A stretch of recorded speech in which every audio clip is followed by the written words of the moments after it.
Well, hello there, everybody. This is Rocky Dhir with Texas Bar TV, SBOT 16, the annual meeting. Boy, it's been a great day. We're having a lot of fun here today, and we got the chief party animal right here next to me. And the reason I know he's a party animal is because now there's no such thing as a former Marine. That's correct. It's only a retired Marine. There's always retired, yes, but always a Marine. Always a Marine. That's right. That's right. I've got my good friend Patrick McLain, a retired Marine, but still very much a Marine. Indeed. Right? Not so lean, but still as mean. Indeed. Well, he's kind of a teddy bear. He's got to be a teddy bear because, you know, this is, for those of you that don't know him, he has 10 kids. 10, what, 4 sons, 6 daughters? 4 sons, 6 daughters, and 2 grandkids so far. So Patrick, look, let's talk a little bit about, you know, first of all, thank you for your service, for your military service. You know, I don't think we've had, in the interviews that I've done this year and last year, I don't think we had any military veterans that I knew of. Okay. And so let's talk for a second about being in the military and having that experience. You know, has that affected your law practice? You know, what has that brought to the everyday that you take to the office? Yeah, and as you mentioned, I've been in the military, but I actually was, for part of the time, a lawyer in the military. I was almost an accidental attorney, and I had moved from the communication electronics field in the military to law because they needed more lawyers. And when they were offering to pay the bill to go to the University of Texas School of Law, that's an offer I couldn't turn down. And I ended up staying in the courtroom the whole time as a prosecutor or as a defense attorney or as a judge on the bench. And we do talk about being in the courtroom as a battle, as a contest.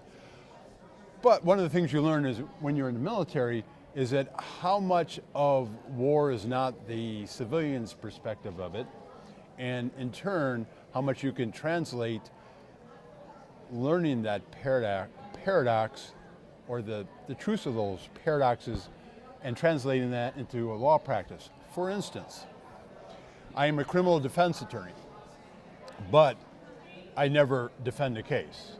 I always prosecute a case. When I take on a case as a criminal defense attorney, whether I'm defending a military person and now in my private capacity or representing someone here in Texas in a federal state criminal court, I am coming up with my own theory of the case and my own story of what happened, and it's my version of events that I am telling the jury is the truth. So are you saying that you approach criminal defense as proving innocence, or are you still looking at this as disproving guilt or holding the prosecution to their burden of proving guilt? It could be all of the above. In the end, your client has a story. There's a truth to what he or she has lived. You never fight a battle on the enemy's terms. Sure. You never let the prosecution pick the battleground. You instead do your research and you find out what the truth is, and the battleground in the court becomes what you say it is because you persuaded the jury that you were the one who's presenting the truth. Isn't that Sun Tzu?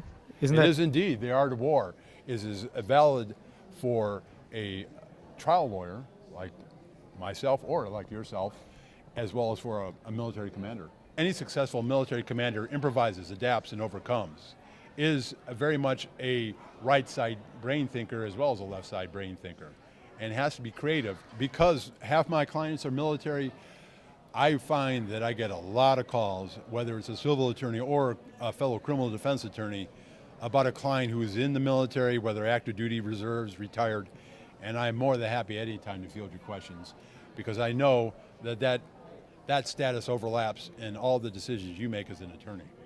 Do you still remember how to do the Marine grunt? I sure do. I can say, "Arr!" anytime you need me to do so.